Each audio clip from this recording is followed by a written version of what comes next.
Hello student, we have discuss in our last video. जैसे कि last video में Rahul sir आप लोगों के साथ मिलकर के टॉपिक डिस्कस कर चुके थे इफेक्ट ऑफ नेचर का। ठीक है, कि नेचर का क्या इफेक्ट होता है लिक्विड की कंडीशन में, कि लिक्विड के नेचर का क्या इफेक्ट होता है। तो मैंने आपको लास्ट वीडियो में बताया था कि जैसे कि लिक्विड होते हैं, जैसे आपने देखा होगा घर में बाइक में यूज में किए जाने वाला पेट्रोल है, ठीक है, क्लोरोफॉर्म है, ठीक है, अल्कोहल है, ये क्या होते हैं जल्दी से इवेपोरेट होते हैं। किसके कंपैरिजन? वाटर के कंपैरिजन में। तो वी कैन से हम क्या कह सकते हैं कि liquids are petrol, chloroform and alcohol are evaporate faster. किससे faster? Rather than water. Water के कंपैरिजन में ये लिक्विड जल्दी से इवेपोरेट हो जाते हैं। क्यों? इनके पीछे एक रीजन होता है जिसको मैंने अंडरलाइन भी करवाया था। Because these liquids are volatile in nature, ये अस्थायी होते हैं, जबकि वाटर को नॉन वॉलेटाइल बताया जाता है। लास्ट जो वीडियो था उसमें लास्ट टॉपिक जब वीडियो कंप्लीट होने वाला था तो उसमें बॉइलिंग में डिफरेंस चल रहा था, और बॉइलिंग को इसी टॉपिक को आगे करते हुए इवेपोरेशन और बॉइलिंग में डिफरेंस आपको बताऊंगा आज भी मैं। और चैप्टर यहाँ पे आकर आपका जो चैप्टर नंबर 1 है मैटर सराउंडिंग अस, ये हमारा कंप्लीट हो जाएगा। यानी कि आई कैन से मैं कह सकता हूँ कि चैप्टर 1, ठीक है, matter surrounding us has been completed from Rahul sir. इसके क्वेश्चन आंसर मैं आप लोगों को करवाऊंगा। So let's come on the topic. और वीडियो को आगे बढ़ाने से पहले आप सभी बच्चों से कहना चाहूंगा, I would like to say to all of students, boys and girls of class 9th Kuhu international senior secondary school, घर पे रहें, सुरक्षित रहें, stay at home, safe at home, ठीक है। पढ़ते रहें, प्रैक्टिस करते रहें, लर्न करते रहें। If you have any doubt, any query, ठीक है, any question, you can easily discuss me at any time through WhatsApp, through WeChat, through Telegram, through SMS, through calling, through YouTube. So घर पे रहिए, सुरक्षित रहिए, science को पढ़ते रहिए। और कैसा लगा मेरा वीडियो इस पर कमेंट जरूर कीजिएगा, और ज्यादा से ज्यादा सब्सक्राइब करें, लाइक करें। सो let's come on the topic, ठीक है। मैंने लास्ट वीडियो में आपको डिफरेंस बताया था, इवेपोरेशन और बॉइलिंग के बीच में डिफरेंस चल रहा था, ठीक है। तो मैंने आपसे कहा था 3 बॉक्स बना लीजिए, ठीक है। एक तो हो जाएगा आपके सीरियल नंबर, क्या हो जाएगा? एक आपके सीरियल नंबर हो जाएगा। एक तरफ आपको बॉइलिंग लिखना है एंड नेक्स्ट आपको लिखना है यहाँ पे इवेपोरेशन। देख लीजिए जैसा कि दिख रहा है डायग्राम में, सॉरी जैसा कि थ्योरी में यहाँ पर दिखा हुआ है। फर्स्ट पॉइंट बॉइलिंग का पॉइंट चल रहा था। बॉइलिंग में मैं आपको फर्स्ट लिखवा चुका था, कंटिन्यू कीजिएगा इसको, आप लिख लीजिएगा, मैं बोल रहा हूं, आप लिख लीजिएगा। Boiling takes place, TAKES, takes place at a particular temperature. देख लीजिए, दिख रहा है आपको वीडियो में, लिख लीजिए boiling takes place at a particular temperature, ठीक है, कॉल्ड बॉइलिंग पॉइंट। कि बॉइलिंग पॉइंट होता क्या है, मैंने आपको पहले भी ऑलरेडी 3 बार 4 times 3 times I did repeat, ठीक है ना। तो मेरा कहने का मतलब यह है कि जो बॉइलिंग पॉइंट क्या होता है, कि बॉइलिंग क्या होता है, अपना जगह बनाता है। जब एक पर्टिकुलर टेम्परेचर होता है बॉइलिंग, उसे बॉइलिंग पॉइंट बोला जाता है। यानी कि ये बोल सकता हूँ एट विच हायर टेम्परेचर, ठीक है, ऑन विच क्या होता है, जिस पर कोई liquid converted into vapours. Evaporation कौन सी कंडीशन होती है कि ये किसी भी टेम्परेचर पर पॉसिबल हो जाता है इवेपोरेशन, ठीक है। तो यहां लिखिए इवेपोरेशन में, evaporation takes place at all temperature, full stop लगा दीजिएगा। सेकंड डिफरेंस है बॉइलिंग में लिखिएगा, it is a bulk, BULK, bulk phenomenon. ये बहुत बड़ी मात्रा में होने वाला फिनोमिनॉन है। डेट इज इसका मतलब क्या है? That is it takes place in the entire liquid, कुछ लिक्विड में ही ये टेक प्लेस लेती है, यानी कि जगह बनाती है। इवेपोरेशन में आ जाइए, इवेपोरेशन में सेकंड पॉइंट लिखिए, it is a surface phenomenon, PHENOMENON, it is a surface phenomenon. That is इसका मतलब क्या है? पार्टिकल्स एट द सरफेस, जो सरफेस के पार्टिकल्स है, लिखिएगा आप, ठीक है, particles at the surface evaporate. अगर आपको ऐसा लगता है यूट्यूब की स्पीड ज्यादा है या सर जल्दी में बोल रहे हैं, तो आप क्या कीजिएगा, अपना यूट्यूब ओपन कीजिएगा, उसमें नीचे की तरफ जो सेटिंग्स होती है उसमें देखना यूट्यूब की जो स्पीड आती है, उसमें प्लेबैक स्पीड का ऑप्शन दिखेगा। प्लेबैक स्पीड के ऑप्शन पर क्लिक कीजिएगा and then you will look, आप क्या देखोगे वहां पे कि एक तो नॉर्मल स्पीड, एक लो है और एक हाई है। तो आप नॉर्मल तो डिफॉल्ट सेटिंग पर सेट किए हुए होता है एंड्रॉइड, आप उसको लो भी कर सकते हैं। तो आपको यूट्यूब धीरे धीरे मूव करता हुआ दिखाई देगा और आपको साइंस का वीडियो बहुत अच्छी तरीके से समझ में आ सकता है। नेक्स्ट पॉइंट, नेक्स्ट डिफरेंस पे चलिए बॉइलिंग पे। तो लिखिएगा द टेम्परेचर, थर्ड पॉइंट लिखिएगा बॉइलिंग में, the temperature of the liquid. किसी भी लिक्विड का जो टेम्परेचर होता है रिमेन्स कांस्टेंट, वो क्या रहता है? कांस्टेंट रहता है ड्यूरिंग बॉइलिंग, ठीक है, बॉइलिंग के दौरान। तो आप लिखिएगा the temperature of the liquid remains constant during boiling and AND and the THE temperature, TEMPERATURE, temperature of, ठीक है, टेम्परेचर ऑफ। इसके बाद मैं आपको लिखाऊंगा टेम्परेचर ऑफ के बाद लिखिएगा सराउंडिंग इंक्रीजेस, ठीक है। यहाँ पर राहुल सर ने आप लोगों को लिखवाया है सराउंडिंग इंक्रीजेस, ठीक है, डेट इज क्लियर। बहुत अच्छी बात है, सभी बच्चे लिख रहे हैं, फुल स्टॉप लगा दीजिएगा, ठीक है। आया समझ में कि लिक्विड का जो टेम्परेचर होता है वो कांस्टेंट रहता है, लेकिन आप उसको बॉइलिंग करोगे तो टेम्परेचर क्या होगा, इंक्रीज भी होगा टेम्परेचर, ठीक है। इवेपोरेशन की कंडीशन में आ जाइए। इवेपोरेशन में देखिए कि जो इवेपोरेशन होता है, लिखिएगा थर्ड डिफरेंस इवेपोरेशन में लिखिएगा evaporation, EVAPORATION, evaporation leads, LEADS, leads का मतलब थोड़ा होता है ऊंचाई पर बढ़ना, लीड्स टू डिक्रीज, या फिर यानी कि लीड्स का LEADS, लीड्स का मतलब होता है एक तरफ बढ़ना। अब चाहे वो डिक्रीज होने की तरफ बढ़े या फिर इंक्रीज होने की तरफ बढ़े, ठीक है। तो इवेपोरेशन क्या होता है, डिक्रीज की तरफ बढ़ता है जब आप टेम्परेचर को क्या करोगे, हमारे चारों तरफ का टेम्परेचर एवरेज टेम्परेचर में इंक्लूड हो जाता है। तो आप लिख लीजिएगा third point, evaporation leads to decrease in temperature of the surrounding, SURROUND, surrounding, ठीक है। क्या लिखवाया राहुल सर ने, इवेपोरेशन लीड्स, ठीक है, leads to decrease in temperature, ठीक है, of the surrounding, that is, इसका मतलब क्या है, आगे लिखिएगा, इसका मतलब है evaporation causes cooling, that is evaporation causes cooling. तो इवेपोरेशन क्या होता है, कूलिंग का एक कारण। हाँ भैया, इवेपोरेशन होता है किसी लिक्विड को आप गर्म करोगे, हीट दोगे, इवेपोरेशन होगा, ठीक है। इवेपोरेशन होने के बाद कंडेंसेशन भी तो होता है, तो जो वाटर वेपर्स में कन्वर्ट हुई है उस वाटर वेपर्स का अगेन वाटर में कन्वर्जन होना स्टार्ट हो जाता है। तो इवेपोरेशन के कारण क्या होता है, इवेपोरेशन किसको बढ़ाता है, evaporation causes cooling, that is clear. बहुत अच्छी बात। फोर्थ पॉइंट पर आ जाइए, आप मेरे वर्ड्स पे, मेरे शब्दों पे ध्यान दीजिएगा। राहुल सर जो बोलते हैं उस पर ज्यादा फोकस कीजिएगा, ठीक है। हो सकता है मैं शॉर्ट में लिख दूं, तो आप जो राहुल सर बोलते हैं, राहुल सर के थ्रू जो वर्ड्स बोले जाते हैं उन पर ज्यादा फोकस कीजिएगा, ठीक है। आगे देखिए फोर्थ पॉइंट डिफरेंस लिखिए बॉइलिंग में, कि बॉइलिंग जो होती है ऑकर्स, ठीक है, OCCURS, ऑकर्स ओनली, कब होता है ये, व्हेन लिक्विड इज हीटेड, ये लिक्विड को जब हीट दोगे तो बॉइलिंग होता है। जबकि इवेपोरेशन अपने आप ही, जरूरी नहीं है आप उसको हीट दो, अपने आप ही पॉसिबल हो जाता है। और यहां पर आकर के आपका जो चैप्टर नंबर 1 है, चैप्टर नंबर 1 नाम तो आपको पता ही होगा या नहीं पता, चैप्टर नंबर 1 आपके कंप्लीट हो जाता है, मैटर इन आवर सराउंडिंग्स, ठीक है। चैप्टर जो 1 है मैटर इन आवर सराउंडिंग आपके यहाँ पर कंप्लीट हो जाता है, और आपको आगे क्वेश्चन आंसर भी राहुल से करवाएंगे और कई एक्स्ट्रा क्वेश्चंस भी आप लोगों को लेकर चलेंगे। तो आपको एक्स्ट्रा क्वेश्चन की कैटेगरी में लेके चलेंगे राहुल सर, ठीक है। कई सारे क्वेश्चंस भी हैं जो मेरे माइंड में आए, कल मैं ऐसे ही आपके चैप्टर के बारे में, टॉपिक्स के बारे में सोच रहा था, और सोचने के बावजूद मेरे को कई सारे क्वेश्चन नजर आए, ठीक है। नजर से मतलब मैंने कई सारे क्वेश्चन आपकी थ्योरी में से ही बनाए हैं, जो आपको फाउंडेशन में हेल्प करेंगे और जो आपको स्टेट बोर्ड में भी हेल्प करेंगे। यानी कि मैंने जो आपको थ्योरी लिखवाई है, इसमें कई सारे क्वेश्चन मैंने बनाए हैं आप लोगों के लिए, जो आपको हेल्प करेंगे। किस में हेल्प करेंगे, फाउंडेशन में हेल्प करेंगे, और स्टेट बोर्ड में भी आपको हेल्प करेंगे, ठीक है। तो आपको एक एक क्वेश्चन में बताऊंगा यहाँ पर, ठीक है। और उन क्वेश्चनों को जरूर अच्छे से लर्न कर लीजिएगा, आप याद कर लीजिएगा, ठीक है। सो let's come on the topic. यहाँ पर आकर चैप्टर 1 आपके कंप्लीट होता है, ध्यान रखना, डिफरेंस पर आकर यहाँ पर चैप्टर नंबर 1 आपके कंप्लीट होता है। अब हेडिंग डालिए आपके कुछ, एक तो टॉपिक और है, छोटे छोटे स्मॉल टॉपिक्स हैं, स्मॉल टॉपिक्स हैं एक दो, जिनको मैं साथ में लेके चलूंगा। उससे पहले कुछ क्वेश्चंस मैंने बनाए हैं आप लोगों के लिए, और थोड़ा 10th 11th स्टैंडर्ड के क्वेश्चन बनाए, तो उनको please cooperate with me, cooperate कीजिएगा और उनको लर्न जरूर कीजिएगा, ठीक है। आ जाइए आप, ठीक है। चलो जी, एक्स्ट्रा हिस्ट्री यहाँ पर डालिए, extra EXTRA, extra history, HISTORY। हर चैप्टर में मैं आपको एक्स्ट्रा हिस्ट्री लिखवाऊंगा। एक्स्ट्रा हिस्ट्री का मतलब है जो क्वेश्चन अलग से राहुल सर ने जो आप लोगों के लिए बनाए हैं वो है एक्स्ट्रा हिस्ट्री, ठीक है। जो क्वेश्चन अलग से राहुल सर आप लोगों को बताएंगे वो एक्स्ट्रा हिस्ट्री में, ये बुक के अंदर के क्वेश्चंस होंगे और एक्स्ट्रा क्वेश्चंस होंगे, राहुल सर के थ्रू बनाए हुए क्वेश्चंस होंगे, ठीक है। बुक के क्वेश्चंस भी आप लोगों को फॉलो कराऊंगा, ऐसी बात नहीं है, don't worry from my side please, ठीक है। Take it seriously and stay at home and safe at home, ठीक है। लर्न करते रहिए, पढ़ते रहिए।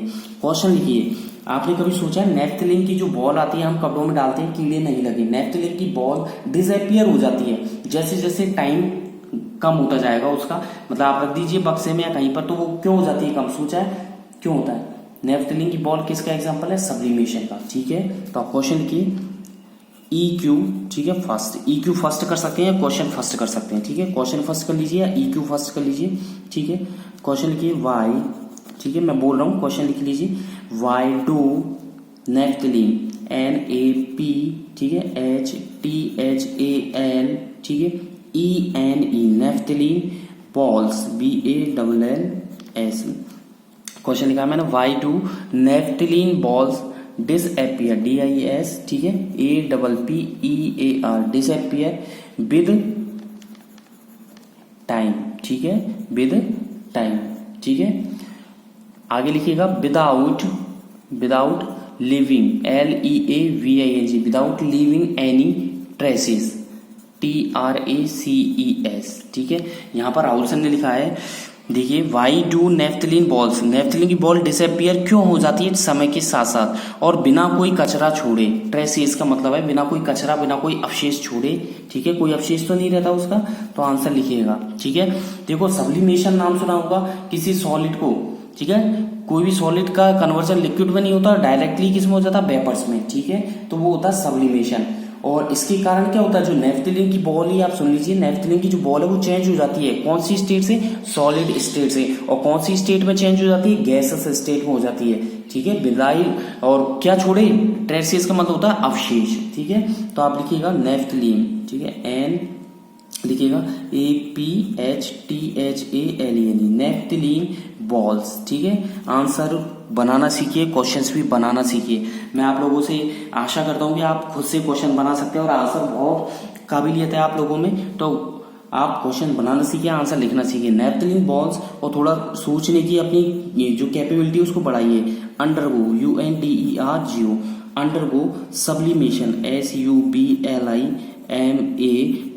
सब्लिमेशन। ठीक है, डेट इज इसका मतलब क्या है? ठीक है, IE का मतलब होता है डेट इज। तो मैंने यहाँ पर लिखवाया आप लोगों को कि naphthalene balls undergo sublimation, sublimation के दौरान अंडरगो हो जाती है, मतलब प्रोसेस में चलती है। डेट इज इसका मतलब क्या है? It directly changes CHANGES। Rahul sir जो बोल रहे हैं उस पर ज्यादा फोकस कीजिएगा। ठीक है, डायरेक्टली चेंजेस फ्रॉम फ्रॉम कहां से? Solid, from solid state STATE from solid state to TO gaseous GAS। ठीक है, EOUS गैसेस स्टेट में चेंज हो जाती है। ठीक है, और विदाउट लिविंग एनी रेजिड्यू बिना कोई अवशेष छोड़े, तो इंग्लिश में क्या बोलेंगे? विदाउट। ठीक है, आगे लिखो लिविंग LEAVING विदाउट लिविंग। ठीक है, और क्या? एनी रेजिड्यू लिख सकते हो RESIDU बिना कोई अवशेष छोड़े। तो मैंने यहाँ पर आप लोगों को लिखवाया है कि जो नेफ्थलीन की बॉल्स होती है, ठीक है, undergo sublimation, that is it is directly changes from solid state to gaseous state without leaving any residue. EQ second लिखिए। ठीक है, कि आपने कभी देखा होगा सॉलिड क्या है? ज्यादातर हैवी होते हैं, गैस लाइट होती है। ऐसा क्यों होता है कि सॉलिड को सॉलिड ही क्यों बोला गया है और लिक्विड जो होता है वो लिक्विड है और गैस हल्की क्यों होती है? तो आप सुन लीजिए, जो सॉलिड के पार्टिकल्स होते हैं वो क्लोजली पैक्ड होते हैं, आपस में बहुत ज्यादा टाइटली पैक्ड होते हैं। पैक्ड होने की वजह से क्या होगा? स्पेस जो पार्टिकल्स के बीच में वो मिनिमम हो जाएगा। मिनिमम होने की वजह से जो नंबर्स ऑफ पार्टिकल्स होते हैं ना सॉलिड में, वो पर यूनिट वॉल्यूम उनका हाई हो जाता है। नहीं समझे? सॉलिड के पार्टिकल्स के बीच में गैप ज्यादा होता है कि कम होता है? पहले तो ये बताइए आप। बहुत कम होता है, नेग्लिजिबल। तो नेग्लिजिबल होने की वजह से फोर्स ऑफ अट्रैक्शन कम होगा कि ज्यादा होगा? बहुत ज्यादा होगा। इस फोर्स ऑफ अट्रैक्शन की वजह से जो नंबर ऑफ पार्टिकल्स हैं पर यूनिट वॉल्यूम की बात कर रहा हूं, वो ज्यादा हाई होगी। ठीक है, इसलिए सॉलिड को क्या ज्यादा हैवी होते हैं। और गैस में देखोगे तो इस पार्टिकल्स के बीच में स्पेस ज्यादा होगा तो क्या होगा? फोर्स ऑफ अट्रैक्शन की वैल्यू बहुत कम होगी तो क्या होगा? जो नंबर्स ऑफ पार्टिकल्स है पर यूनिट वॉल्यूम वो क्या होगा? कंपैरेटिवली कम होगी। किससे कम होगी? सॉलिड से कम होगी। इसलिए गैसेस लाइट होती है। तो आप लिखिएगा, क्वेश्चन लिख लीजिएगा, सॉलिड्स आर, क्वेश्चन लिख लीजिए सॉलिड्स आर। ठीक है, क्वेश्चन लिखिए सॉलिड्स आर, ठीक है, ARE जनरली, ठीक है, GENERALLY जनरली। ठीक है, लिखिएगा solids are generally heavy, HEAVY heavy. ठीक है, वाइल WHILE वाइल अभी आपके बुक के अंदर के क्वेश्चन चल रहे हैं, ये क्वेश्चन मैंने ही बनाए हैं आप लोगों के लिए, मैंने ही बनाए हैं आप लोगों के लिए। तो इनको फेयर में करना है, आपको होमवर्क की कॉपी में करना है और लर्न भी करना, सिस्टमेटिक करना है, ठीक है। फुल स्टॉप लगा के एक्सप्लेन, ठीक है, इसको एक्सप्लेन करना है आपको, ठीक है। ये सॉलिड आर जनरली हैवी होते हैं, ठीक है, HEA हैवी होते हैं, वाइल गैसेज आर लाइट, ठीक है, गैसेज की होती है लाइट। एक्सप्लेन, तो आंसर लिखिएगा कि सॉलिड की बात करें, अभी जो मैंने हिंदी में बोला था उसको मैं इंग्लिश में लिख रहा हूँ और कुछ नहीं कर रहा। इन सॉलिड जो पार्टिकल्स होते हैं क्लोजली पैक्ड होते हैं, द पार्टिकल्स, ठीक है, आर क्लोजली, CLOSELY क्लोजली, ठीक है, पैक्ड, PACKED पैक्ड, ठीक है, क्लोजली पैक्ड होते हैं, ठीक है। बिकॉज क्यों होते हैं भैया? बिकॉज क्योंकि स्पेस बहुत कम होता है, बिकॉज लिखिएगा आप the space between the particles, because the space SPACES spaces are किसके बीच में? बिटवीन, लिखिएगा आप बिटवीन, ठीक है, between the particles, between the particles, spelling देख लीजिएगा आप। पार्टिकल्स आर क्या होगा? पार्टिकल्स आर मिनिमम, क्योंकि स्पेस मिनिमम होता है किसमें? सॉलिड में, मिनिमम, फुल स्टॉप। इससे क्या होगा? जो नंबर ऑफ पार्टिकल्स है तो आगे लिखिए कंसिक्वेंसली, CON, ठीक है, SEQUENTLY इसको बोलते हैं कंसिक्वेंसली, इसके क्रमानुसार। कंसिक्वेंसली का मतलब क्रमानुसार क्या होगा? The number of particles, the number of particles, ठीक है, the number of particles per unit volume, आगे लिखिएगा पर unit volume, per unit volume, ठीक है, is quite high, QUITE quite high, ज्यादा होगी। मैंने यही तो बोला था आप लोगों से कि जो नंबर ऑफ पार्टिकल्स है, देख लीजिए जो नंबर्स ऑफ पार्टिकल्स है पर यूनिट वॉल्यूम में, किसमें? सॉलिड की बात कर रहे हैं अभी। पर यूनिट वॉल्यूम में जो नंबर ऑफ पार्टिकल्स है वो क्या होगा? इज क्वाइट हाई, यानी कि ज्यादा होगा, ठीक है। किसके कंपैरिजन में? Therefore solids are heavy. इसके कारण क्या होता है? आगे कॉमा लगा के लिखे देयरफॉर, THEREFORE, देयरफॉर सॉलिड्स, ठीक है, are heavy, HEAVY, full stop लगा दीजिए। ये तो रहा भैया सॉलिड का। अब आ जाओ इन गैसेज, अगली लाइन से लिखिएगा, नेक्स्ट लाइन चेंज करके in gases, in gases comma लगा लिखिए the spaces, SPACES the spaces between, the spaces between the particles, ठीक है, between the particles, between the particles are क्या होगा? Large, LARGE, large. किसके कंपैरिजन? आगे देखिए लार्ज, डेट इज, इसके कारण क्या होगा? पार्टिकल्स का जो पर यूनिट, मैंने यहाँ पर लिखवाया था आपको, ये लिख रहा है नंबर ऑफ पार्टिकल्स सॉलिड में पर unit volume is quite high, तो यहाँ पर क्या हो जाएगा? इज कंपेरेटिवली स्मॉल, सीधी सी बात है। तो डेट इज, आगे लिखिएगा द पार्टिकल्स, ठीक है, the particles per unit volume,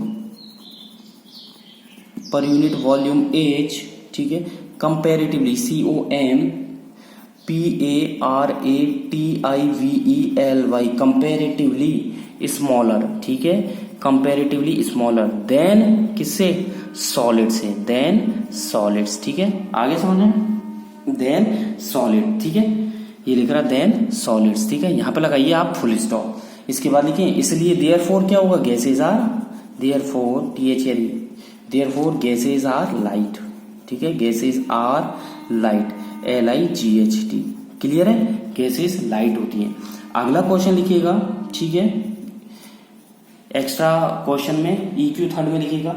आपने कभी सोचा है कि गैस जो होती है, गैस अपना कोई भी बर्तन में आप गैस को फिल करो, कोई भी बेसन में गैस को फिल कीजिए तो उसी का ही शेप ले लेती है। सिलेंडर में किसी में भी आप भरोगे तो उसी का ही शेप ले लेती है, ठीक है। ऐसा होता क्यों है? क्यों होता है ऐसा? लिक्विड का तो मालूम है, गैस का क्यों होता है? क्योंकि सुन लीजिए जो गैस होती है उनके जो पार्टिकल्स होते हैं वो लूजली पैक्ड होते हैं, मतलब पार्टिकल्स के बीच में बहुत ज्यादा गैप होता है। इसके कारण क्या होता है? जो फोर्स ऑफ अट्रैक्शन होता है पार्टिकल्स के बीच में वो नेग्लिजिबल होता है, नहीं के बराबर होगा, क्योंकि सॉलिड में सबसे ज्यादा, लिक्विड में सॉलिड से कम होता है, गैस में सबसे कम होता है। तो नेग्लिजिबल फोर्स ऑफ अट्रैक्शन होता है पार्टिकल्स के बीच में, इसके परिणाम स्वरूप क्या होता है, जो गैस के पार्टिकल होते हैं वो रैंडमली मूव करते हैं। समझ रहे हो आप, रैंडमली एक के बाद एक के बाद एक के बाद एक के बाद एक रैंडमली मूव करते हैं इन ऑल डायरेक्शन, सभी डायरेक्शन में, ठीक है, सभी डायरेक्शन में।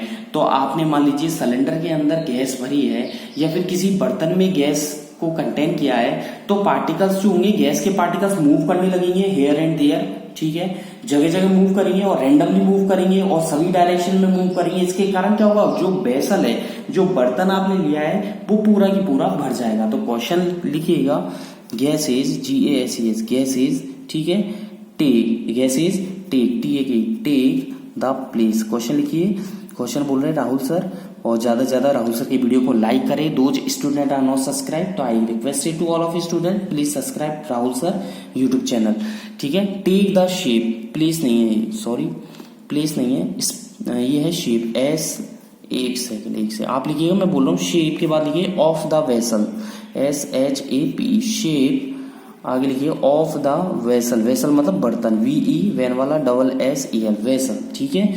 इन विच, ठीक है, they are kept, in which they are kept, KEPT, kept, ठीक है, फुल स्टॉप, फुल स्टॉप के बाद लिखो आप वाई, क्यों होता है, आंसर लिखिएगा।